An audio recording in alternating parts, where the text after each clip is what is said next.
that? Have you got that tail? I'll just close that image down a shake. Absolutely, we can see it. This was the image on the, what was your show? It was the October 10th, WSO October 10th, Earth halos and black sky orbs show approach of Wormwood. Was that what you were showing us? Yeah, that's exactly right. Yep, there's that lens flare, and then there's that object with the two stripes on it. I mean, that's, it comes and goes, it flashes in and flashes out. In the original footage that I saw, it flashes in, and it could be a lens flare. But except that it's heading away. It's heading away. You've got the four tails there. Yes, four tails. I didn't, until you said that, now I'll know what to look for. Because I've seen this many, many times now, Dave, from space. And it's just flown by. Let me just show you. If I've got it, maybe this was the footage. I can't really play this video. I'll just play a moment of it, just because it's under license, so I can't open it up and play it all. That's just I can give you the. Oh, sorry.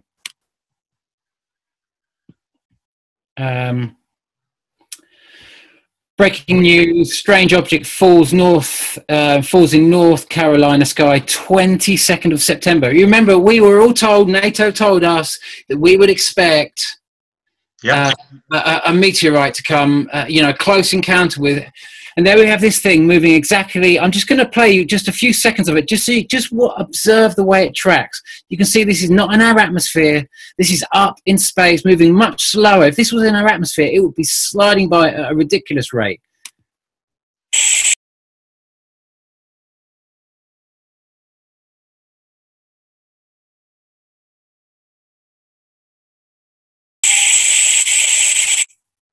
That was it, really, basically. That's as much as I can show you of that. You know what I mean? But you've got the link there. Go open it. If you've got channels that they want to license, a lot of people would put this stuff up. They know it's going to become valuable sort of stuff because it's going to become vital that we look at this. Because if we don't shut those power stations down, we will. We have to be willing to look. We have to, in America, you've got a massive election coming up. I want to show you very. Let me just take you to the end of this timeline here. These were just a few other shots that have been coming in. It looks like a jet, but this was from the previous shot. It's just that it was on the 6th of October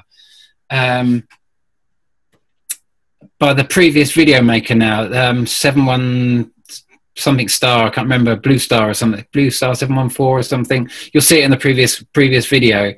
And of course, I'm just going to pause that there and just this by my estimations is going to be, by this model and by this model of movement and by the way in which we had the earthquake in the earthquakes in 2010, 2011 over here, and this whole cycle. This is how I've put this together. You kind of, I'm expecting it somewhere I'm expecting the closest flyby to actually be kind of really, I've always said, the actual on the calendar day, it comes in around about, I think, about mid to late January on the 200-day timeline, mid to late January. But it could be, when I was originally doing the cycles, I just thought it was being seen right at the top of its cycle, over the top of Nemesis. Now I'm realizing that it's being seen as it approaches Earth and as it leaves Earth. The closest point to Earth, that is, as it goes round, and it's been a real process. So now I would guess that it was probably more like going to be mid January, but I originally always thought it would be that 200 days and then 50 days before when it would be the closest, because of the, believe it or not, how I saw it in my vision. But now I'm starting to understand. What's the date that this shows right now, though, right, where you see these intersecting together? Well, that is really, I've put it there, but actually the Earth would be over here, really. The real final flyby that's I've put for the 50-day. That would be basically 150 days at that point, and then you'd come around to here. But remember that the angle of the red path where Nibiru actually travels, this is tilted over. So this top section here is actually further over here. And it comes out at a much shallower angle under this blue line. And I apologize, it took me so long to make this, just to make this basic flash player, that I just couldn't update it. And if anyone wants to work with, there's so much information here that if you want to take this information, you could, and you're good with this stuff, please, for the better definition we can give to this. And like I say, I don't know if I'm correct, but this is the most logical timeline. But the activist in you, though, Dave, is coming and telling us, though, that it's like it's time for us to stop the nonsense and make sure that the nuclear plants are getting shut down. Is that your activism right now? Is that where your heart and passion is? The basic message in this is once you've got over the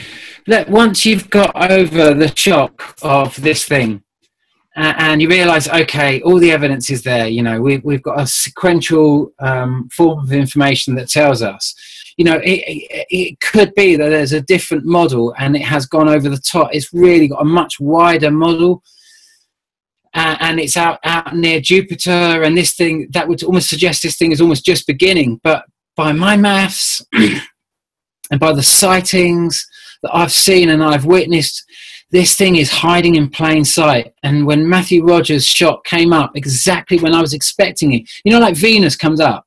Venus never crosses us in the night sky, does it? We see it as the morning star and the evening star. And as it approaches, when it's far away, way before it's underneath us, and we're kind of like going into a Venus transit, we see it as the morning star. And once it's come a long way from underneath us and it starts coming far enough away from us, it goes into the night sky for a short period of time. It never goes over the top. It just pops up and then pops back down. This is what in all the shots we see, it pops up and it pops back down.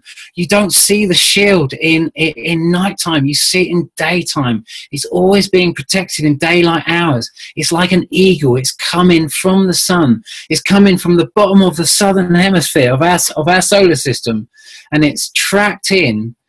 And it's basically always come in on the horizon level of our sun, and then it's come up under the sun, over the top, but it's coming out at a much shallower angle, and that's why we're going to get a lot more challenging times. And the only way we're going to get through this is by making sure that we stay in peace. And they're going to try and get us to go into war right now. They're obsessed by war because that's the only way they can push the gods away. That's the only way they can. Can you imagine if this was a dead planet? I think it's a prison planet, but that's just me. But you know, it's something you bring up. It's interesting, Dave, is what's happened this week with the Podesta files, and there is a discussion now taking place. Are we in the midst of full disclosure? In other words, world governments coming clean. You know, if in fact there is such a thing, what was it? The cosmic cultures entering our Earth sphere. You see, I think that a defensive weapon protecting the Earth would make a lot of sense to me. I hope that is the case. Yeah, and this would have taken thousands and thousands of years to build. Oh, yeah. Massive. Yeah. You know, as I understand it, humanity, you see, I've been doing a process. It's my writing practice more than anything else, but my father's a channel, my mother's a channel, before my father died, the beginning of last year, over the last 7 years, you know, I told him I'd been told during this ceremony, this ayahuasca ceremony, which is where the process of that kind of led to Laughing Gas, my book.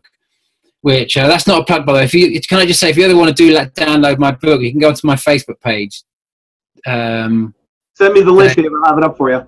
Well, it's Laughing Gas by David Field. It's Facebook page, and you can go to the book now, and you can download a free copy if you just want a free copy, and you can buy a hard copy on Lulu. If you buy it on Lulu, I actually make some money. I just want to say that as a gift for a gift. So if you really do want to buy a copy, there's a free. If you just want to have it as a reference, like I have a Veliskowski copy. You know, I have a hard copy, but I do have a digital copy because I love. There's nothing better than doing a word search in a Veliskowski kind of like I love it. Words in collision or something like that. You can just do word search. It's just like, what the hell? It's just magnificent, magnificent. But it's there. But I was taught, I did this process my father taught me, and he said, you've got to write everything that comes through you, son. You've got to learn who you are. He said, you have to understand that you're not special. Nothing's going to come through to you that's not merited by the effort that you're willing to put in. And so he said, you have to do it 6 hours a day, every day. And so I got up 4 years. And if I ever missed any time, I'd make it up. I didn't miss any of it. It was a total and utter, I just did it for 4 years, 5 o'clock every morning. And I wrote for 6 hours a day. And that's how I ended up with Laughing Gas, my book, and other stuff that I'm working on. And this message that came through to me. And I said, I kind of got through to this space within me, perhaps my God, the source. I don't know, it was the most beautiful space. It took an enormous effort to get there. And I said, when are you going to step in? And the answer I got was, at the moment, I have both feet in. But if you don't want me, I'll take both feet out. It was just like, and I was just saying, what's happening? What's happening? And it said, put simply, your earth will no longer support duality. It's time for ego to have a life of its own. And through that process, it's explained the massive journey that we've been on to actually help a soul group that actually did what we're very near to the point of, you know, this Nibiru doesn't have to be anything more than a massive insurance job. If full disclosure, okay, the insurance companies would take it on the chin, wouldn't they? That's what happened. Everyone would move up. There's obviously going to be casualties. It's going to be big. We know it. But we could weather the storm if we all work together. You know, is it worth us even considering the amount of generators and the damage just that one nuclear power station did, to even not consider how short-sighted would that be? How blatantly rude, you know, the amount of people that have died passing on their seed, that sacred seed, so we can exist today, and we could just pass it off because we're too cool on our social networks. You know, think about all those 2012ers who got lynched. You know, we'd had the 2 largest earthquakes ever recorded in history, followed by a shifting of the Earth's axis during Fukushima. And Rupert Murdoch tells the mass media to tell us it never happened. It never happened. There was no 2012. We seen the sun go into full-scale hibernation during the point when it went closest, and we can work out thereafter, especially with the sighting in October in 2013, that magnificent one over Australia that I showed earlier. We could see the point of rebound when it was actually the furthest part bounding out before it actually started making its way back round from whence it came, its U-turn point. And we've had no end of testimony. It's just like, guys, there's going to be a bump. This thing's on its way out, and we're going to go over it. And by the way it's looking, it was 2 bumps on the way in.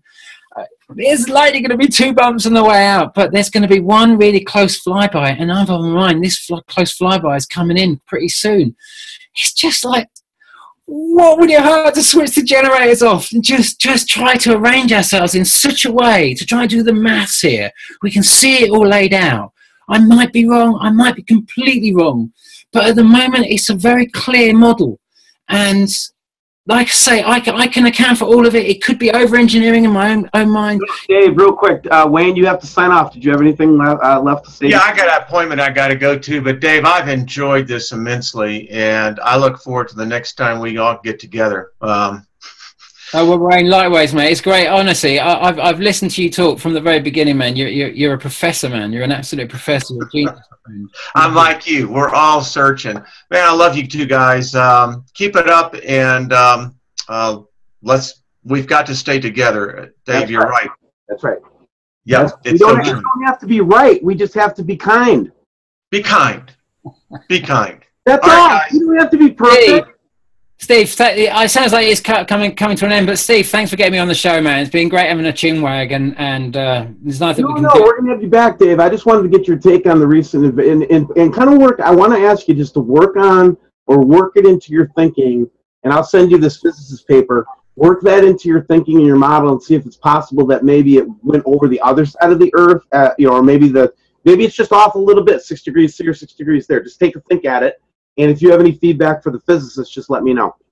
Okay. Have you still got me on screen there, by the way? I do. Okay, just so while I'm here, I just did a Google Images. Just go ahead. Yeah, we're not in a hurry to get off the line. If you have more to say, say it. Oh, just run through these very brief crop circles that I just ran through because someone sent me a crop circle and I started looking at some of them, and these were. These are sacred signs coming through to me of a whether that's real, I don't know. This flying saucer over the top is probably someone just put that up. I doubt very much that. I mean, who knows? It's just on the top. It's there's a lot. Go ahead. Yep. But you're just getting this gist of some really sacred patterns there. I'm just wondering whether there was any other. Can we go back to something that you said that I think would be interesting? I think you said something like that. We're not going to allow duality anymore. Or is that what you said? I'd had to do a lot of work. I'd opened this door through various different ways, and I'd realised that if I really wanted to do this and really wanted to write this book, then I had to put all these kind of like tools aside, if you like, the ayahuasca, the whatever else, the psychedelics that are so available to this, because we're on a different frontier. Just on the psychedelic frontier that's happening in this world is as wonderful and as amazing as the technological frontier that's happening in this world. And this is one of the reasons why the governments are so terrified about sort of like psychedelics, because doors that people are opening. But these are doors that we can open on a very temporary level, and they're doors that are very difficult to control. And when it comes to doing kind of levels of channeling, like my father was trying to teach me, it just requires a lot of dedication and a lot of intention and a focus. And you don't need any stimulants at all. You just need... It's your purpose. It's like, you can knock on this, you can humble yourself to this great, however you see your God, whatever, however, I concur with this experience. It's like, as I've humbled myself to, I have very few words that can describe this other than I submit to my destiny. I don't need drugs. I don't need alcohol. Exactly. It's like every day is high. Every day is a new adventure of knowledge and amazement and wonder. And we talk about this all the time, Dave. Actually, you'll be interested in this, and then I'll let you go back to your what you wanted to say. No. The loss of the sense of wonder is the sign that your heart is dying. Exactly. And and when I say sense of wonder. Remember when we were kids and we were running in the woods and we could make up any scenario and we would be living literally in that scenario. Seriously, man, kids have the ability to whip up an artificial world with their imagination and then dive into it and be there. That I'm saying is true. You experienced it yourself as a child. Yeah, totally. So to me, one of the most important things that Yeshua, Jesus, or whatever the Bible conveyed. Well, if you believe, whatever you believe about that, I believe it was you know what? I don't even care what I believe. It doesn't matter what I believe. But when he said to be as a child, to see the kingdom of God, you have to become as a little child. That's what he was talking about. And you have that sense of wonder, Dave. I can hear it. I can hear the passion. It's like when you make a discovery or you think about something, and you can literally live on that, and that gives us plenty of dopamine, doesn't it? Yeah, totally. You know, and I'm just telling you guys out there that, when you find that purpose or that spot or that cog or that thing that that the divine or, we call it the way. I think the way is a great way to say it, or the Holy Spirit. What I'm totally full of sometimes is the Holy Spirit. It's an amazing experience. But I can also tell you one thing. Love is eternal. Love will not fail. And I don't care what perspective that you come from. In order for you to appreciate that, that is something you have to become a child to appreciate. You can't appreciate divine love with an adult mind. And sometimes, with the first time I had that experience with the communing, I felt so humble, but I felt so almost, it was a very beautiful experience. And I can remember being there in this present when I'd opened this door and I said, when do you step in? And it said, at the moment I have both feet in, but if you don't want me, I'll take both feet out.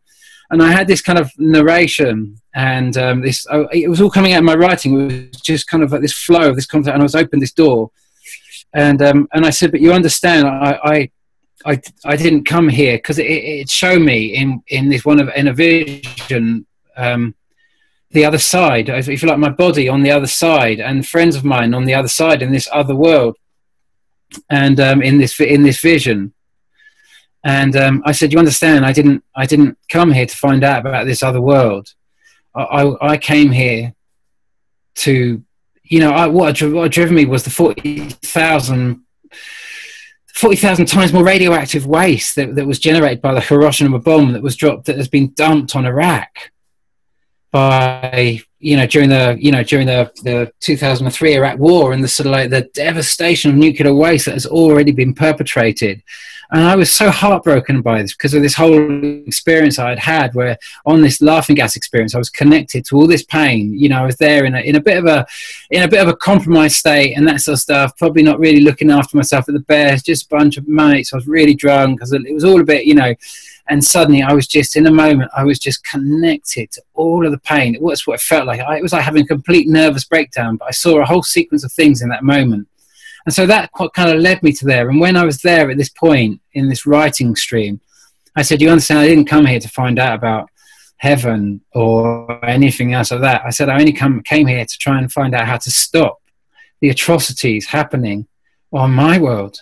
And the answer I got, and it filled me with so much love, Steve. It filled me with his love. It said, don't worry about your earth. It said, I've already deployed my best. Unprecedented peace will now be waged upon your earth. And it filled me with bliss. Honestly, I was sitting there and I cried I just cuddled myself up in this ball of bliss, and I just wept with joy. Honestly, I just couldn't break out. It was so blissful. It was so powerful. I could do nothing but cry my eyes out. And I feel like this energy has worked with me a lot whilst I've been doing this process and guiding me. And I feel that presence in a lot of people, and I feel like I totally see it in your work, Steve. I really do. You turn to the Bible and you bring this in, but you're also open to understand and translate. And it's in that translation that we are doing our biggest. Yeah, and I am in touch with the Christ consciousness. I am in touch with God through Christ, just like the Bible says. And I want Christians that have also had that same experience to come along, and what we are trying to encourage in this channel and be a bridge to Christians that want to come into and understand what this next dimension looks like, number one. And number two, to warn people, not so much to warn them of what's going to happen. I don't think that's going to really have too big of an impact. But there's a lot of people that are going to be ascending through this process, including our whole earth. And what I mean by that is we are going to pass through this time of trouble, and the Bible says we're going to go into a millennium time of peace and joy and like a Star Trek kind of future. The Bible says that, you guys, okay? So if somebody that you would call New Age comes up and says the same thing, do you think you're hearing from the same vibration or the same God? Do you think you're hearing from the same divine source of love? And I can tell you for a fact, regardless of your label, either you know God or you don't.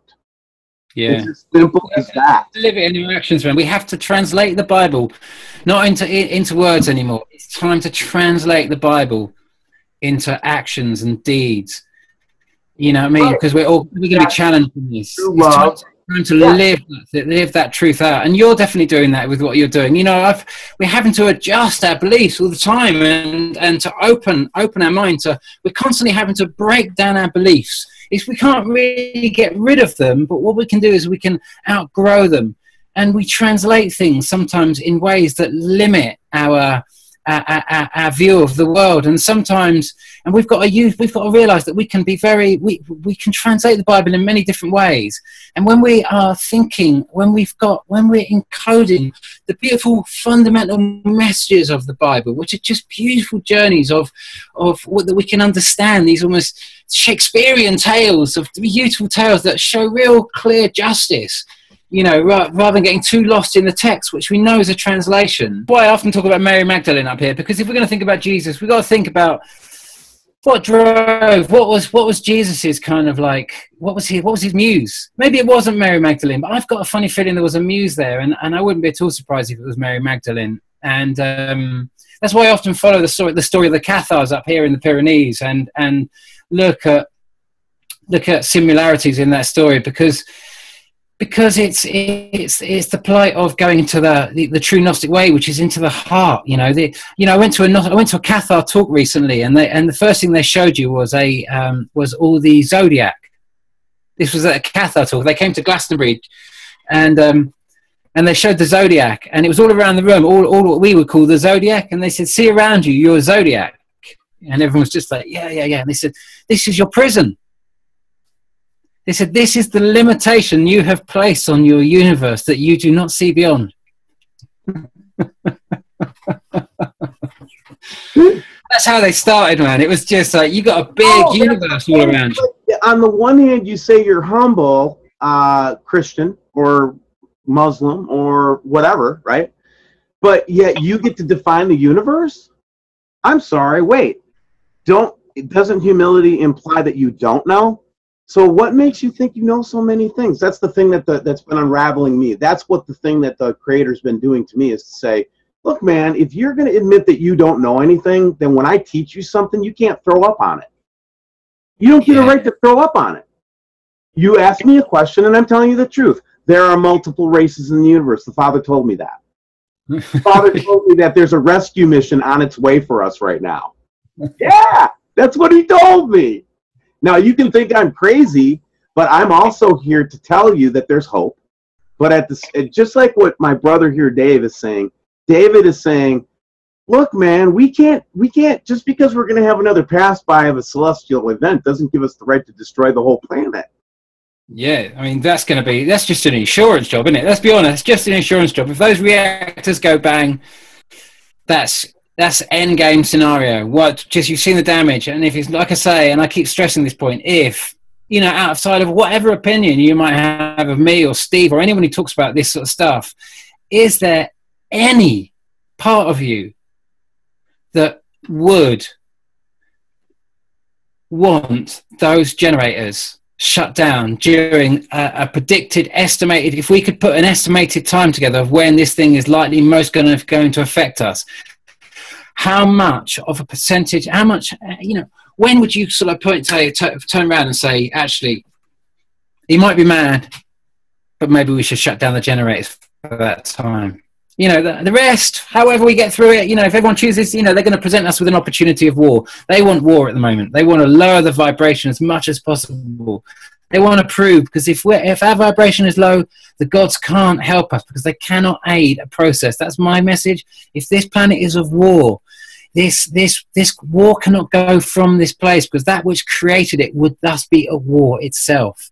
So there cannot be war. I was told unprecedented peace will now be waged upon your earth, that we approach a wall and nothing will get past the wall that is not, which is of war. Literally, there's an old phrase that says, Humpty Dumpty sat on a wall, Humpty Dumpty had a great fall. 80 men and 80 more couldn't place Humpty where he was before. That was the original translation of the Humpty Dumpty text. And of course, it originated round about the time of the Civil War in the English Civil War. It was against who was it? Charles I against Cromwell. And about the 1700s, I think, late 1700s. I can never remember the exact. My history is absolutely awful. But anyway, that phrase came at that time, and it was kind of, the whole country was literally openly divided. It was just like the Brexit vote in England. It was a very public thing. Oh, who are you going to side with, Cromwell, or do you think you're going to side with someone like Charles I? It was a very open. There's still correspondence available today. And of course, the Humpties were the ones that didn't choose. The Humpties were what we would call the non-voters. The ones that didn't choose either side. And of course, they're the ones that actually have the most power out of all. But they're the ones where the whole media campaign is really all about. That's what it's really all about, is the Humpties.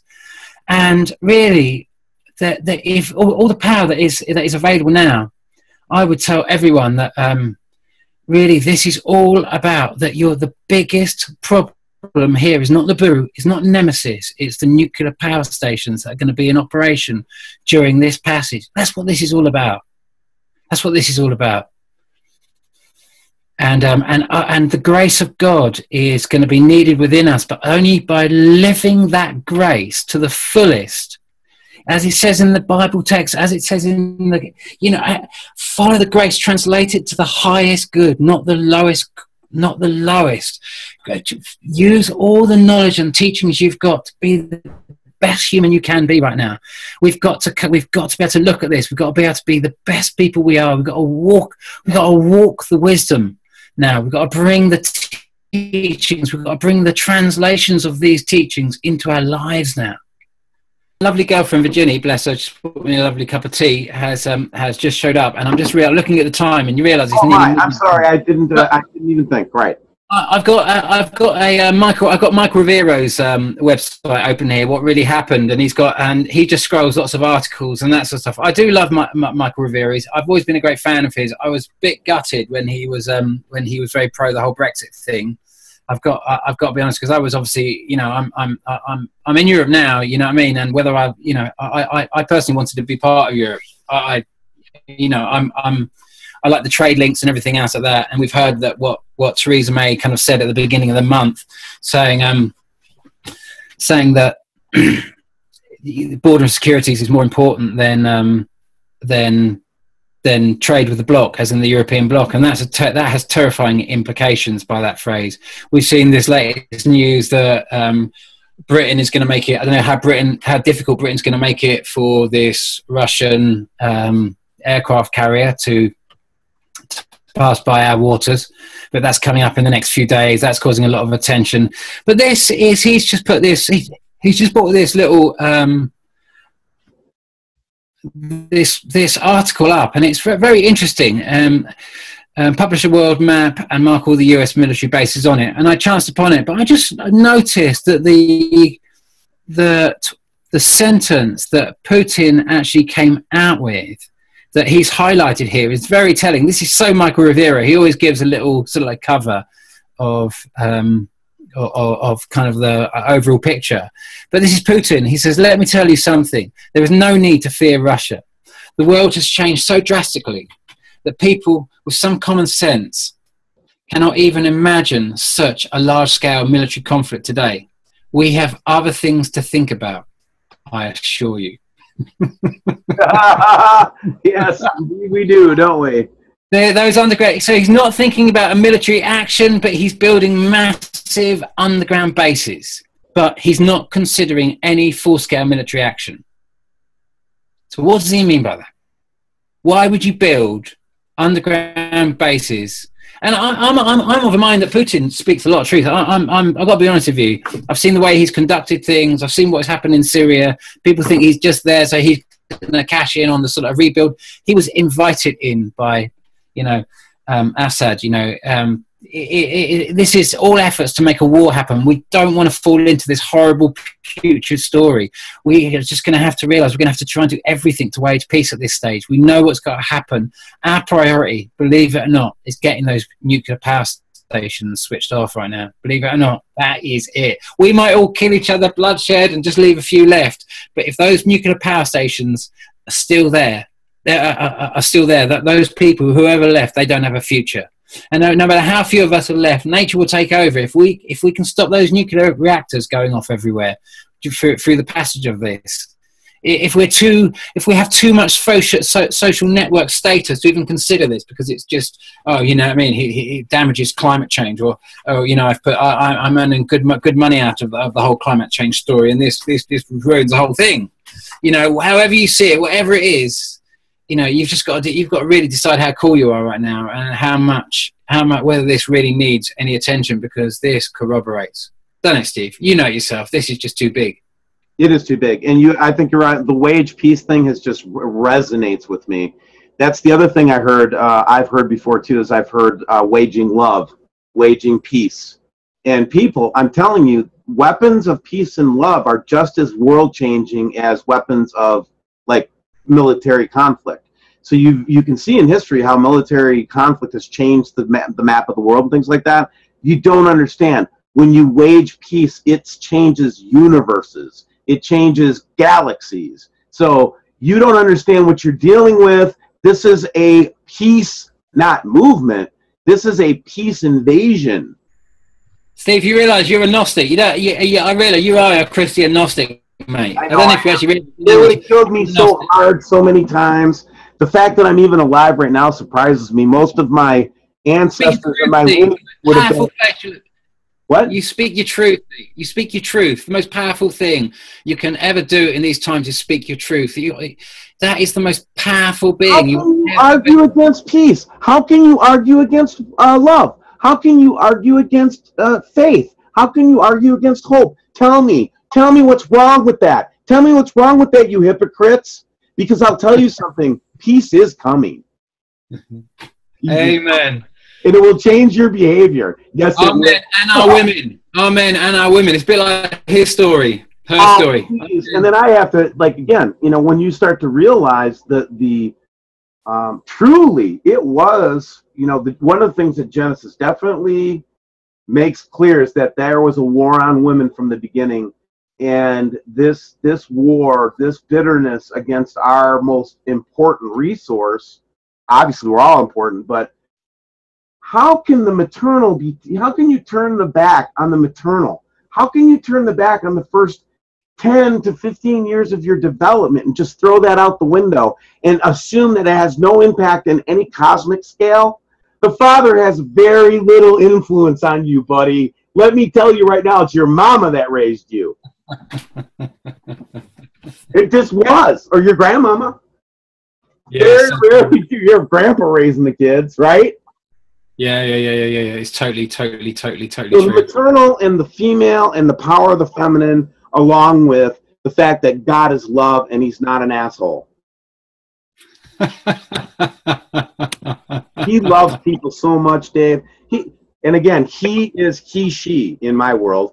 And she, the God of the all creation and universe, is in love with you, man. It's like a love story, times a million, man. It's like this being is knocked out with us and does not like the state we're in right now. Does not like it at all.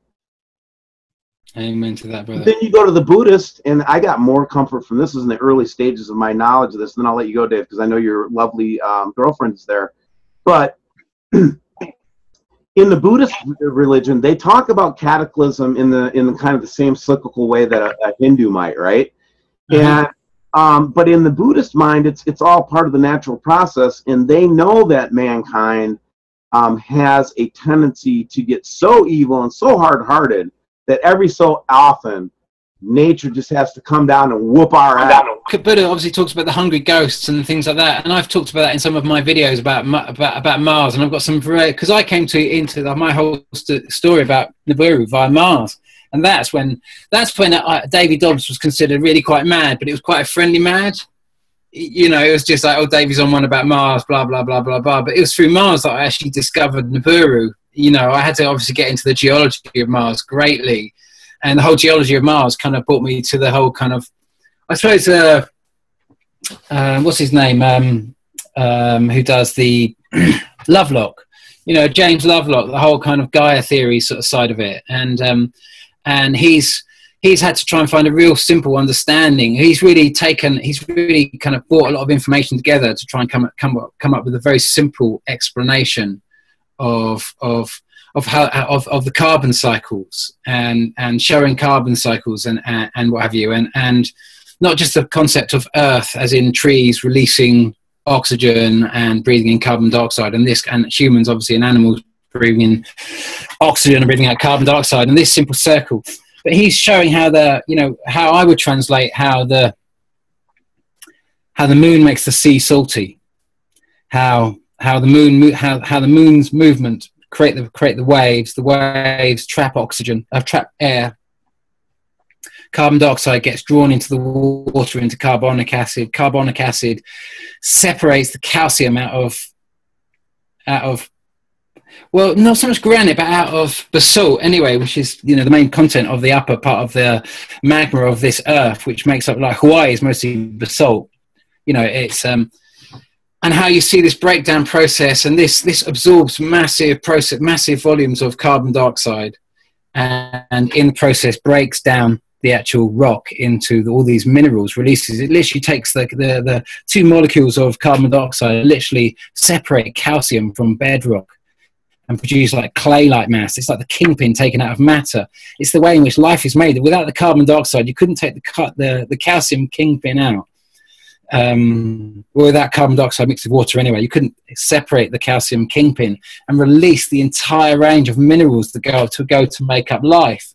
And it was through this process that I'd kind of slowly discovered and worked out what had happened to Mars, and it brought me back to sort of like this whole kind of, this is how I was brought into it, if you like, through my guiding. You know, I was thinking, what the hell am I doing researching Mars? And this all came because of this research, because I was asked, without going too much, because it's such a crazy story, Steve, but I was asked at my sort of one stage if I wanted to see my ego. And when I'd first opened up communication, it told me we'd been invaded, and it told me this whole story. It didn't mention Mars or anything else like that. I was piecing that together for another story already. It was like all the information was coming together. And as soon as I kind of said invaded, and it said, well, it wasn't really an invitation. It was an invasion. It was more like an invitation. It said, we marveled at what they had. They marveled at what we had. And because we kind of invited them in, they put all their oceans with them. So you can imagine when I started this, and I was shouting out the water from the Great Flood came from Mars, and I was showing all this evidence. I had no idea about Nibiru.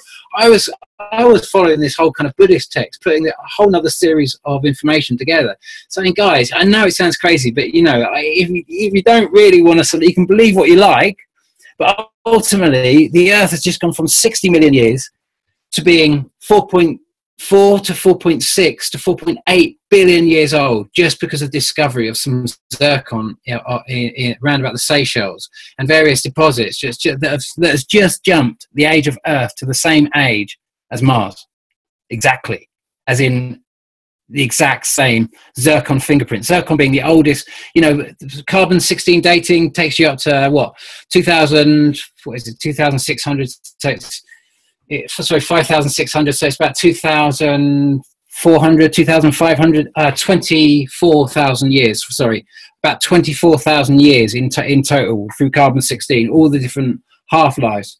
Zircon, you're talking, as far as we know at the moment, the oldest mineral known to man, known in the universe to us at the moment, zircon. Quartz crystal with plutons in it. It can be aged because of it's radioactive. The bleed rate gives you the kind of time date. But obviously, those plutons would break down in if they weren't contained in something that could weather for that long. And so that's how it's become the oldest aged mineral known. You've got the same age on Mars, you've got the same age on Earth, and the historians have just got to get busy for the next probably 60 million years trying to fill the next 4.4 point whatever it is billion years that they've now got to fill, because they can't see the obvious link that Mars has got massive evidence of oceans, massive evidence. They called it the Noachian period. They just disappeared out of absolutely nowhere. You're trying to work out where they've gone. And then you've got Earth that's got exactly the same fingerprint as in sand. That's 4.8 billion years. It's either been, and the arrival of a massive oceans. I mean, it's not exactly that complicated. You know, if you're a plumber, you wouldn't be trying to just disbelieve it and throwing it off. You'd just be looking for the leak. You'd just be looking for the leak if you're a plumber. You know, you'd be seeing the correlations and thinking, how can they have the same fingerprint? One has a massive loss of oceans and a massive gash, the biggest gash. Sorry to call it a gash, but it really looks like an absolute massive gash. I was going to say the Emperor Hawaiian seamount change, but to me that's the opposite of their. What's the big fault line on Mars? It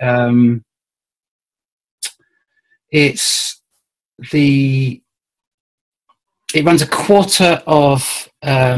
Is it the San Andreas or the? No, that's on Earth, isn't it? There's two fault lines. There's one on Earth and there's one on Mars. Valles Marianas, 4,000 kilometers long, 200 kilometers wide, 7 kilometers deep, quarter of the Earth's circumference, perfectly straight, and you have almost the mirroring kind of fault line on Earth with what basically connects the two largest volcanoes.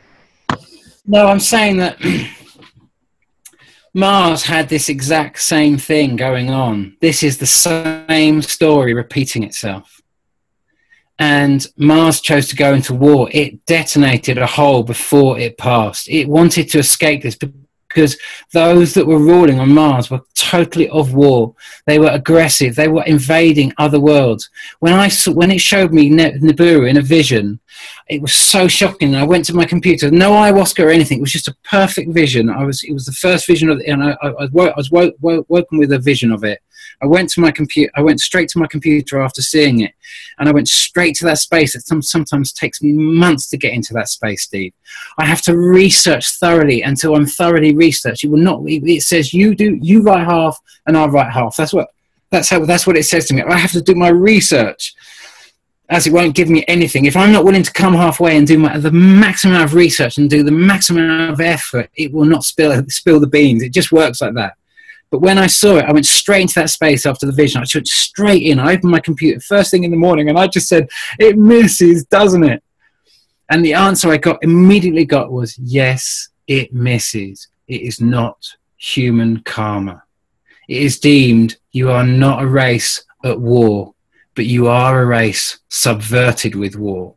And that will now change.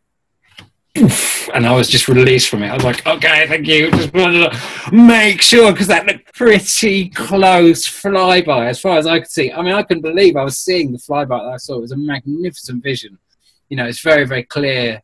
It was a full-on experience. And it was like I was totally there. It was totally real in my field of view. I was completely awake in it. It wasn't like a little bit like, oh, I could have been, or what. The whole thing was totally clear. And that was the message I got directly after, was that we're not like Mars, because it showed me the destruction of Mars. And then I tried to work out what a new world order, and it told me what a new world order was, and that we are this new world order. And when you destroy a world and they have not, and you're bodiless, as in what the Buddha was called, which is why I'm going down this corridor with you. It sounds a bit of a stray going round, but Buddha talked about the hungry ghosts and how we're working with the hungry ghosts. And they were led into a very destructive pathway, and so they had to be allowed to experience to the full end their destructive pathway. They were offered, Steve, a new world order. And their new world order, they weren't actually invited directly into that new world order. They were left where they were on a dead world. Their only way they could have an experience, was as egos through us, transmitted through fourth dimensional kind of like science. It's science, you know. To transmit psychically is no longer super science. We're starting to understand it ourselves. It was transmission sent by fourth dimensional science as I'm understanding it. This is kind of along the message, and what I'm understanding is that the communications that we're all getting in, that the higher communications that are coming into our heart are coming from a higher place, and they're coming from fifth dimensional transmissions. And through that's, if you like, you could call that heaven. That's where our light beings are. That's where I was invited to go and see my higher self, or see through the eyes of my higher self, and see this other world that the castles and the world that we build in the sky with the things that we love and all our endurance. That's where we're really building here. This is the world that we've built for ourselves through this whole process. We're all angels here. We're all angels. But it's duality, where we've actually been helping this soul group, as Buddha called them, these hungry ghosts, to slowly raise their vibration and get them ready to come back into the table of life.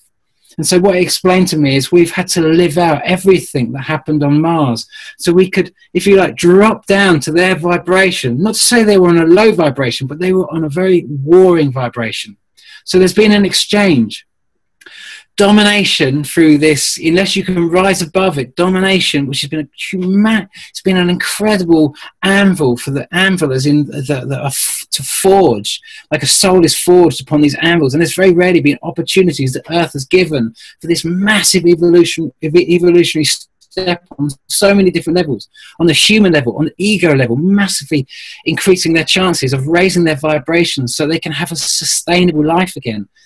And then also the soul level, massive opportunities for souls from all over the universe to come and experience opportunities of huge, massive transmigration of consciousness, transmigration and transmutation and evolving on so many different levels. The universe has recycled so much of this opportunity for it's every last, nothing has been wasted in this entire experience. I can promise you that we've been through. It has been, even though it seems so perilous, now is our opportunity to wake up and engage and realize the most important thing is the sacred genetic energy and information on this planet.